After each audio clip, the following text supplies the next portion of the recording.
Manager সাহেব, আসসালামু আলাইকুম। ওয়ালাইকুম আসসালাম। ম্যানেজার সাহেব, আপনি কেমন আছেন? আছি ভালো, আপনি কেমন আছেন? জি, আছি ভালো। ছোট সাহেব আমাদেরকে তার সাথে দেখা করতে বলেছেন।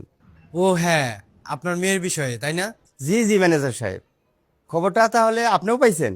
আমার মেয়ে কত ভালো রেজাল্ট করেছে। আল্লাহ তো দিনে আমাদের দিকে মুখ তুলে তাকিয়েছে। হ্যাঁ শুনলাম তো, কি যেন আপনার মেয়ে নাকি এসএসসি পরীক্ষায় ভালো রেজাল্ট করেছে। না না ম্যানেজার সাহেব, এসএসসি পরীক্ষা না তো, তাহলে কোন পরীক্ষায়? আমার মেয়ে মেডিকেলে চান্স পেয়েছে। তো একই হলো, দুইটা তো একই। ম্যানেজার সাহেব, আপনার মনে হয় একটু ভুল হইতেছে। এসএসসি পরীক্ষা এক জিনিস আর মেডিকেল হয়েছে আরেক জিনিস। আরে পাশ করা মানে পাশ করা, দুইটা একই। উনি বললেন এসএসসি আর মেডিকেল নাকি একই। তাই কি হয় নাকি বাবা? উনি তো পড়াশোনা সম্পর্কে কিচ্ছু জানেন না। একটা উল্টাপাল্টা বললেই হয়ে গেল। কি যেন বললো? আমার পড়াশোনার বিষয়ে জানতে চাইলো নাকি? না না ম্যানেজার সাহেব, আপনি কিছু মনে করবেন না। ও তো ছোট মানুষ, ও বোঝে না কাকে কি বলতে হবে। আর ও তো আপনার বিষয়ে কিছু জানে না। না বাবা, আমি একদমই ভুল বলিনি। উনি তো পড়াশোনা সম্পর্কে কিচ্ছু জানেন না। এভাবে যা খুশি তা বলা কি ঠিক? আর তাছাড়া তুমি তো ওনার কাছে আসোনি, তুমি এসেছো ছোট সাহেবের কাছে। তাহলে ওনার সাথে কথা বলার কি বা দরকার? এই মেয়ে, তুমি আমাকে এখন পড়াশোনা শিখাবা? খবরদার, আপনি আমাকে ধমক দিবেন না। ম্যানেজার সাহেব, আমি আপনার কাছে ক্ষমা চাই। আমার মেয়ে ছোট মানুষ, ও ভুলে বলে ফেলেছে। আপনি ওর উপর রাগ করবেন না। বাবা, তুমি ওনার সাথে এভাবে কথা বলছো কেন? তুমি দেখছো না উনি আমাদের সাথে খারাপ ব্যবহার করছেন? তারপরে তুমি নরম করে কথা বলছো বলে উনি এভাবে কথা বলার সাহস পাচ্ছেন। এই মেয়ে, তুমি এত কথা বেশি বলো কেন? কি এক পরীক্ষায় পাশ করেছে বলে যা খুশি তাই বলবে?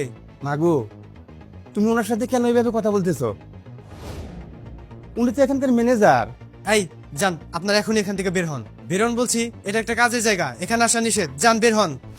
জি ম্যানেজার সাহেব, আমরা চলে যাচ্ছি। কিন্তু ছোট সাহেব যে আমাদের ডাকছিলেন।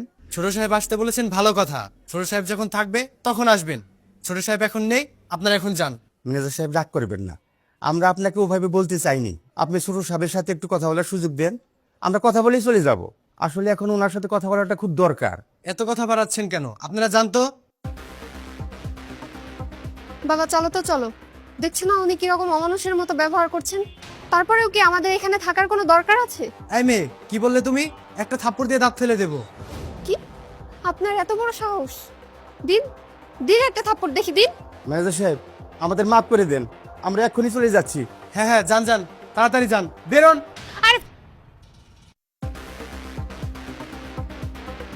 মেয়ে 2 পাতা পড়াশোনা করেছে বলে নিজেকে কি ভাবছেন? মেয়ে কি জজ ব্যারিস্টার হয়ে গেছে নাকি? শোনেন, মেয়েদের এত পড়াশোনা করিয়ে কোনো লাভ নেই। সেই তো 2 দিন পরে মেয়েকে বিয়ে দিয়ে দিবেন, মানুষের বাসায় গিয়ে রান্না করে খাবে। যান বলছি, যান। এখনো দাঁড়িয়ে আছেন? বের হন। এখানে কি ভিক্ষার জন্য এসেছেন নাকি?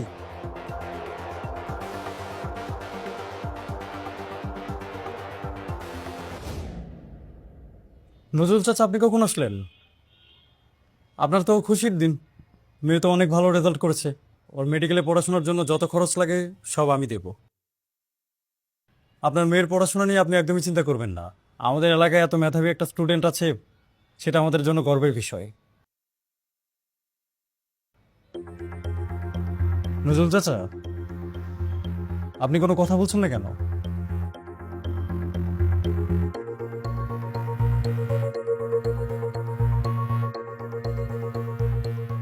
কি হয়েছে চাচা, কোনো সমস্যা?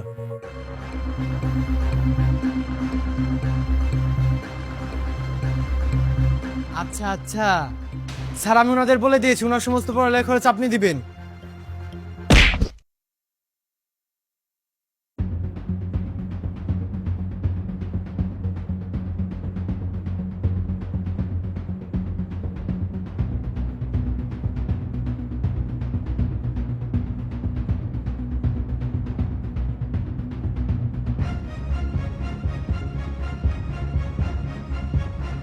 স্যার আমি কি করেছি? আপনি ওনাদের কি বলেছেন? স্যার আমি তো শুধু বলেছি আপনি ওনার সমস্ত পড়ালেখার খরচ বহন করবেন। তাই বলেছেন আপনি? জি স্যার। একটা মেয়ের পড়াশোনা করে কোনো লাভ নেই। পড়াশোনা কি শুধু ছেলেরা করবে? জি না স্যার, এটা বলিনি। আপনি জেনে বসে আছেন মেয়েদের ফিউচার কি? তারা পড়াশোনা করার পর মানুষের বাড়িতে গিয়ে রান্না করবে। আর আপনি কি করবেন? আপনার মতো স্টুপিড তো আর জানে না যে দেশের মেয়েদের মাঝে শিক্ষার হার কম সেই দেশের জিডিপির কি অবস্থা। একটা দেশের অর্থনীতিতে মেয়েদের কত বড় অবদান থাকে সেটা আপনি জানেন? একটা মেয়ে এত ভালো রেজাল্ট করেছে, আমাদের এলাকার মেয়ে, তাকে উৎসাহ না দিয়ে আপনি বাজে কথা বলছেন। লজ্জা করেন আপনার? লজ্জা করবে কিভাবে? আপনি তো পড়াশোনার কদর বোঝার কথাও না। আপনি যেন কোন পর্যন্ত পড়াশোনা করেছেন? জি স্যার।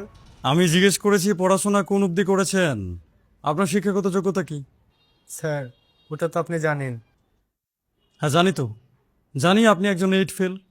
আপনি কোথাও চাকরি পাচ্ছিলেন না, পৃথিবীর কোথাও আপনাকে চাকরি দেবার কথাও না। আপনার তো ভাগ্যটা ভালো, আপনার বাবা আমার বাবার বন্ধু ছিলেন, তিনি এসে বাবাকে অনেক বোঝালেন, তার কারণে আপনাকে এরকম একটা জায়গায় জব দেওয়া হয়েছে। আপনি কি এই জবের যোগ্য? যে মানুষটা কিনা কোনো জায়গায় চাকরি পাওয়ার যোগ্য না, সেই মানুষটাকে হুট করে আমি ম্যানেজার বানিয়ে দিয়েছি। আপনার ব্যবহারটা কিভাবে ভালো হবে? মানুষ যখন যোগ্যতার বাইরে কিছু পেয়ে যায় না, তখন তার পা আর মাটিতে থাকে না, সে নিজেকে অনেক কিছু মনে করতে থাকে। আপনি কি জানেন কর্মক্ষেত্রে কেন শিক্ষাগত যোগ্যতা খোঁজা হয়? আপনার কি মনে হয় কর্মক্ষেত্রে বা জীবনে চলার পথে কোথাও শিক্ষার কোনো প্রয়োজন রয়েছে? শিক্ষার ব্যবহার হয় কোথাও? জি স্যার। জীবনে চলার পথে বা কোনো কর্মক্ষেত্রেই কিন্তু প্রত্যক্ষভাবে শিক্ষার প্রয়োজন হয় না, কিন্তু পরোক্ষভাবে তার প্রয়োজন রয়েছে। একটা মানুষের শিক্ষাগত যোগ্যতা দিয়ে বিচার করা হয় সেই মানুষটা কতটুকু ম্যাচিউর, কতটুকু ওয়েল ম্যানার্ড, যেটার প্রয়োজন কর্মক্ষেত্রে রয়েছে। জীবনের একটা সময়ের পরে শিক্ষিত আর অশিক্ষিত মানুষের মধ্যে সামান্য একটা তফাৎ থেকে যায়, সেটা হচ্ছে ভদ্রতা, যেটার ছিটে ফুটাও আমি আপনার মধ্যে দেখতে পাচ্ছি না। নিজে তো পড়াশোনা করেননি, আপনার বাবা তো কম চেষ্টা করেনি, আর তারপরে একটা মেয়ে এত মেধাবী, এত ভালো রেজাল্ট করেছে, সে আমাদের এলাকায় সম্মান বয়ে এনেছে, তাকে ছোট করে কথা বলছেন? মন চাচ্ছে আপনাকে একটা থাপ্পড় দিয়ে এলাকা থেকে বের করে দিই। সরি স্যার, এবারের মতো আমাকে মাফ করে দিন। আপনাকে ক্ষমাও চাইতে হবে না, আর কিছু বলতেও হবে না। আমার মনে হয় আপনার শিক্ষাগত যোগ্যতা অনুযায়ী কোনো একটা পজিশনে আপনার চাকরি করা উচিত। আপনাকে আপাতত এই জায়গায় আর মানাচ্ছে না। চাচা, আমি ভুল করে ফেলেছি, আমাকে ক্ষমা করে দিন। আপনি যে অপরাধ করেছেন, আপনাকে ক্ষমা করার কোনো ইচ্ছে চাচার নেই। ওনাকে আর বিরক্ত করবেন না, আমার চোখের সামনে থেকে দূর হন।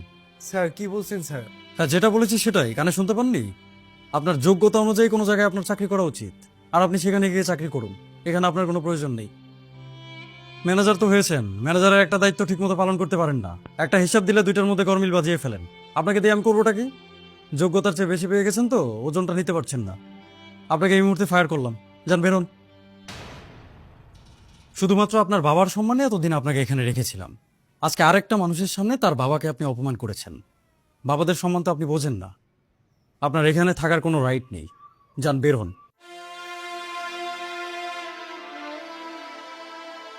গিয়ে নিজের যোগ্যতা অনুযায়ী কোনো কাজ খুঁজে নিন, 2 দিন কাজ করলে বুঝতে পারবেন পৃথিবীটা কত কঠিন। সহজে পেয়ে গেছেন তো, বুঝতে পারছেন না। ভাই আপনি কি স্টুপিড? আমার কথা বুঝতে পারেন না? আপনি